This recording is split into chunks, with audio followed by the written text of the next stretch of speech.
সৈকত আমাকে ছেড়ে যেতে পারে না। সৈকত, সৈকত চোখ খোলো। সৈকত আমার দিকে তাকাও। তুমি চলে যেতে পারো না। সৈকত আমাকে ছেড়ে যেতে পারে না। সৈকত,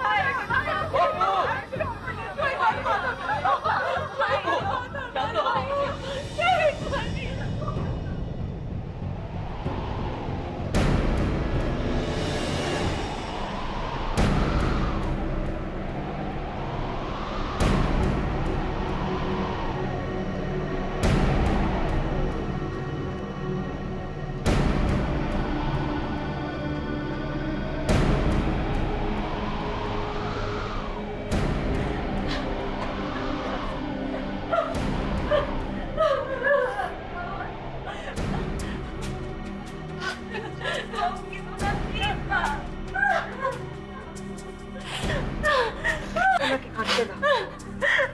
কাঁদো। সব কষ্ট এগিয়ে যাও।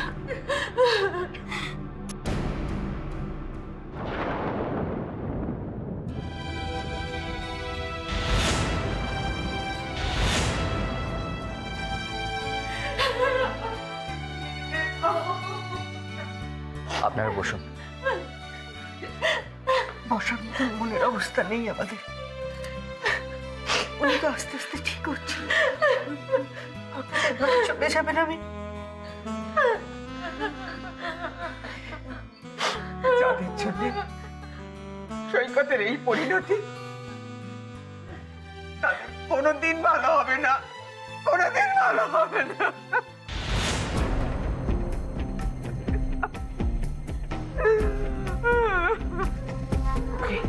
ছোট মামাকে একটা ফোন কর। হ্যাঁ মা।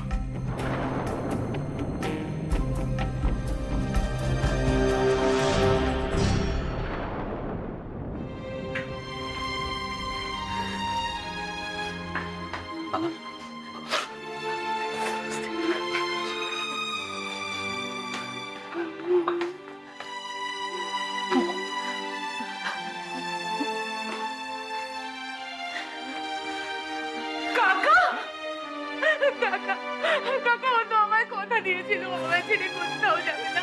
ও তো কথা দিয়েছিল। বলো, ও তোমাদের বলেছিল না ও আমাকে ফেলে কোনোদিন কোথাও যাবে না। ও আমাকে ফেলে চলে গেল। বলো না কাকা, মিথ্যে। বলো না কাকা, সব মিথ্যে। ও কাকা, বলো না সব মিথ্যে। ও কাকা, বলো না মিথ্যে। ও আমাকে ফেলে চলে গেল।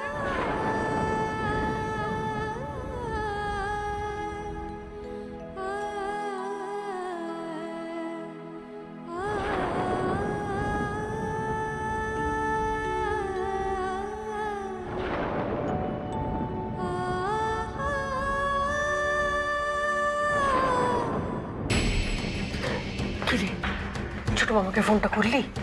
হ্যাঁ, বললো এদিকটা একটু সামনে নিতে, বাড়ি ফিরে যা বলার বলবে। কাজের সময় কোনো কাজে লাগে না, খালি বড় বড় কথা।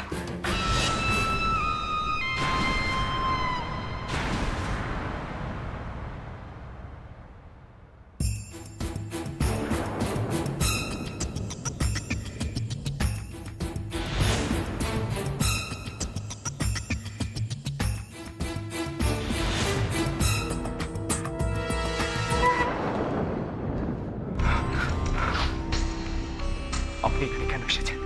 কি চাই এখানে আপনার? এই ফুলটা স্যারের পায়ে। বেরিয়ে যান এখান থেকে।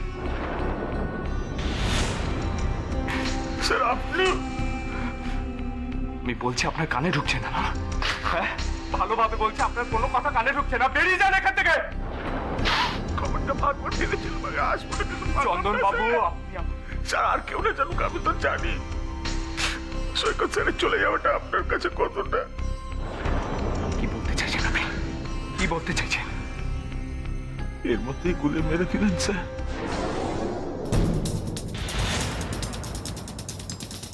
এই পুরো ব্যাপারটা আমি আমার মতো করে সলভ করব। তাতে যদি তোর প্রেস্টিজে লাগে তাহলে আমার কিচ্ছু করার নেই।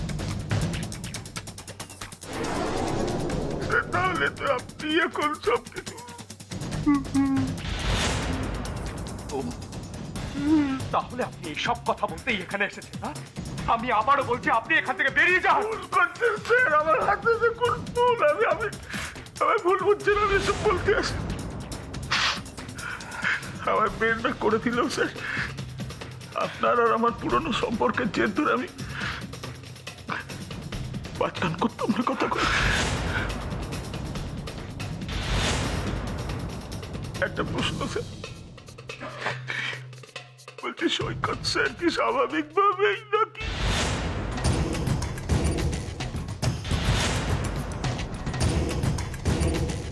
ময়ূর, এত কথা কি হচ্ছে? এই লোকটা শুনে এত কথা কিসের? বেরিয়ে যা বাড়ি থেকে। চল। দিদিভাই কি হচ্ছে? মা, আজকে দিনে আমি স্যারের পায়ে পড়লো, বাবাটা দিয়ে চলে গেল। এত বছর চাকরি করেছি আপনাদের এখানে, আপনাদের নুন খেয়েছি, তাই এখন আমি দিয়ে চলে যাবো। এই লোকটার ছায়া যেন সৈকতের উপর না পড়ে। কেন দাঁড়িয়ে আছেন আপনি? চল বলছি, চলে যাবো, চলে যাবো দিদিভাই। চলে এসো। আমি পারবো না এটা। স্যার, আপনার কি হলো স্যার?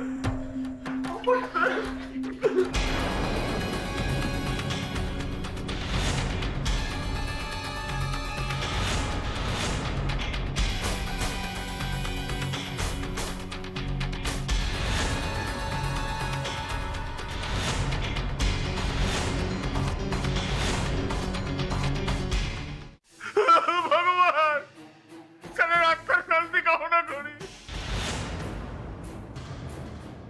মা, ভগবান, আর কতদিন এসব দেখতে হবে? ভগবান,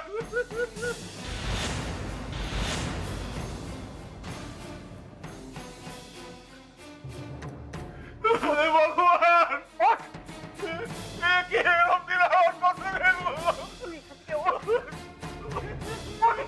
এসব আর কত দেখতে হবে? মা, ও মা, স্যারের আত্মাকে শান্তি দিও মা। মা গো, কেন এসেছিস এখানে? চলে যায় এখান থেকে। তোর অপমান মানে আমাদের অপমান। যা এখান থেকে। এই মানুষটার সাথে আমার কি সম্পর্ক জানিস না? আর জটিলতা বাড়াস না, বেরিয়ে যা। এতদিন আমায় যা দেখছিস, আমি যেটুকু হয়েছি, যা হয়েছে সবই ওটা তার। সেই জন্য দেখতে এসেছিলাম।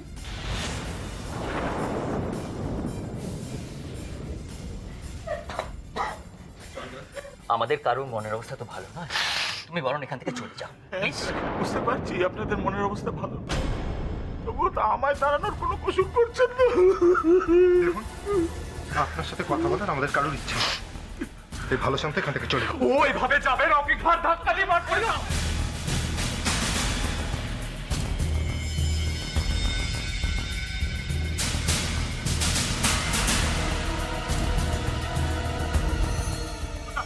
চলে যাচ্ছে।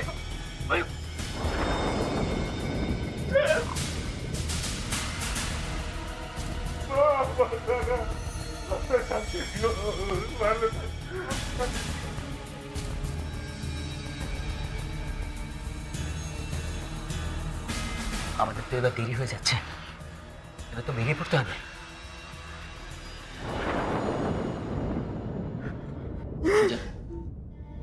তুই বরং বাড়ি যা।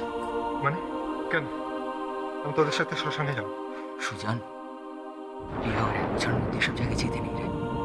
তুই গেলে কেউ কিছু বলবে না আমি জানি, কিন্তু বাড়িতে উর্মিলা একা আছে রে।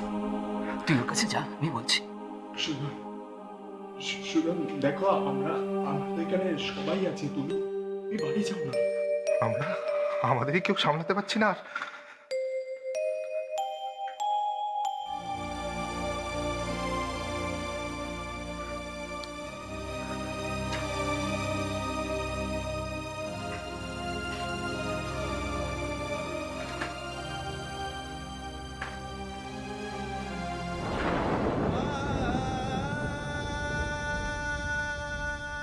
হে ভগবান, ছেলেটাকে শান্তিতে যেতেও দেবে না।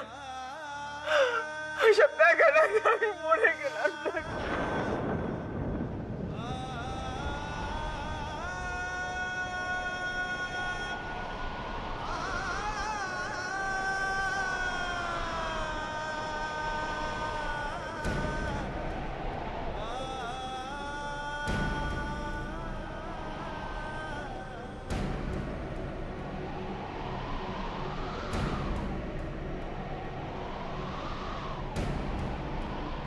সৈকত,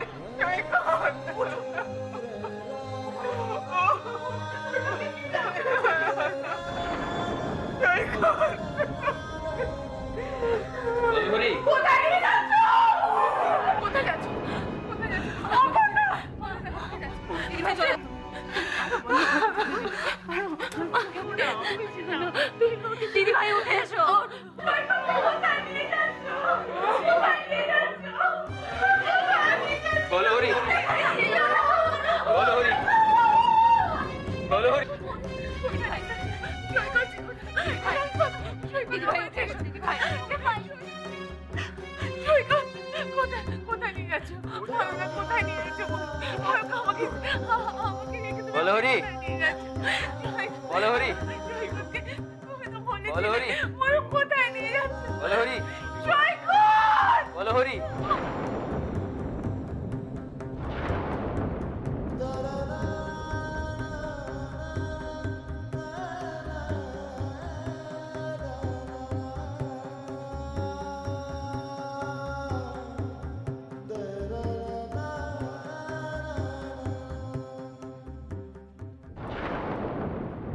বলো কি, তো একে মা মনসা তার উপর ধুনোর গন্ধ? যা বলেছিস, ছোট ভাই বড় ভাইয়ের শেষ রক্ষা করতে পারলো না। আরে দূর দূর, ছোট ভাইয়ের নামে কলঙ্ক, বুঝলি মা? তবে হ্যাঁ, ছোট ভাইয়ের বউটা ওই যে মোহনা, সে একজন করিতকর্মা ব্যক্তি। সে আবার কি করে অ্যাক্সিডেন্ট হলো সে কিছু যদি খুঁড়তে বসে তাহলে কিন্তু অগ্নি ভোগে। ও আবার এখানে কি করবে? আরে বাবা, ওই তো বিয়ের রাতে নিজের শ্বশুরকে গাড়ি দিয়ে গুটিয়ে তার মামার কাজ হাফ ডান করে দিয়েছে। কি বলছো বাবা? আরে বাবা, সবাই চেপে গেছিল তো খবরটা। আমার কাছে কি আর খবর চাপা এত সোজা রে?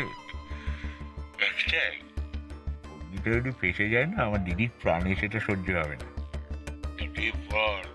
আমার নিজের দিদি বলে কথা, এই একটু আমার প্রাণে মায়া টায়া হয়েছে, বুঝলি? তোমার আবার মায়া?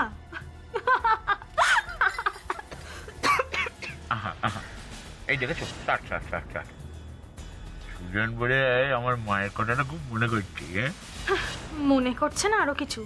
রাত দিন তো শুধু আমাকে করুণাই করে যাচ্ছে। আরে করতে দে না, তুই এখন চুপচাপ হজম করে যা, বুঝলি? তুই বাড়িটা পুরো সামলা, বাকিটা আমি একেবারে দেখে দিচ্ছি। আরে বাবা, মাস্টার প্ল্যান, একেবারে মাস্টার প্ল্যান। একবার যদি খাপে খাপটা করতে পারি তাহলেই কিন্তু আমি পঞ্চুর বাপ। তখন আর আমাদের পায়ে কেড়ে। আমি একটা কাজ করবো, বুঝলি? একদিন তোকে গিয়ে বসে গোটা প্ল্যানটা আবার বুঝি। বাবা শোনো না, তুমি আজই চলে এসো। বাড়ি আজকে পুরো ফাঁকা, আমাদের সাকসেসটা আজই সেলিব্রেট করা যাবে। বলছিস? হ্যাঁ, সে মনে তো আমারও আশা ছিল রে মা। বেআই বাড়িতে গিয়ে একটু ভালো মন্দ খাবো, এ আর নিজের হাটে রেডে আমায় সেগুলো তো গ্যামাক্সি। তা ভালো মন্দটা তুমিই নিয়ে এসো না হয়। হ্যাঁ, এটা তো মন্দ বলিস নি। ঘরে কদিন কবজি ডুবিয়ে ভালো করে খায়নি। তা আমার মনে হচ্ছে এ বাড়িতে তো শোক পালন করতে করতে হাফ রাত্রি কভার করে দেবে। দেখে খাবি মা, বল? আচ্ছা বাবা, তোমার মেয়ে কি খেতে ভালোবাসে তুমি সেটাও জানো না? এই দেখো, এভাবে টোটে আমাতে বসে আর কবে আমরা মহাবোজ খেয়েছি বল? তা বল না মা, কি খাবি আমার বল? বাবা, আমি বিরিয়ানি খাবো। এই দেখেছো, একদম আমার মনের কথাটা গ্যাস করে টেনে বার করে দিয়েছে আমার মেয়ে। যা বলেছিস মা, বিরিয়ানি ছাড়া কি আর উৎসব জমে রে? সেলিব্রেশন। আচ্ছা, আমি বিরিয়ানি নিয়ে আসছি।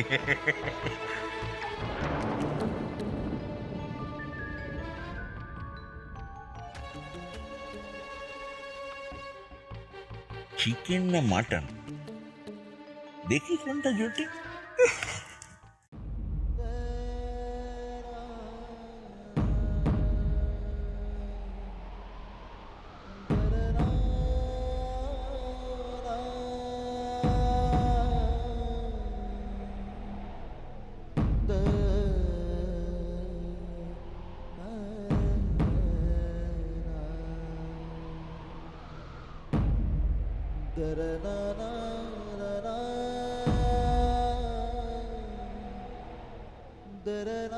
বলছিলাম যে আচ্ছা, এতগুলো বার্নিং হার্ট থাকতে এখানে কেন সব?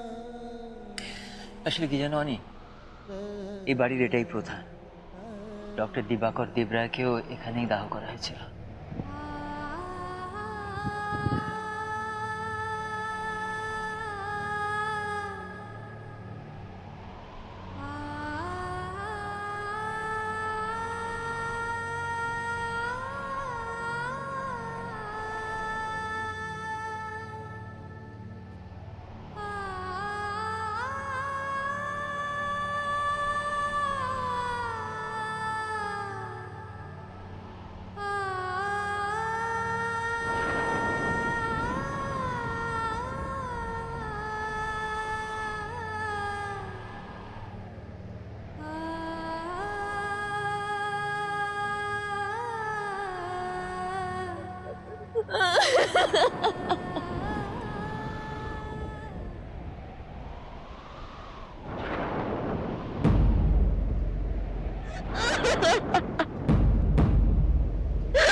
দাদা দাদা আমি কোথায় যাবো দাদা?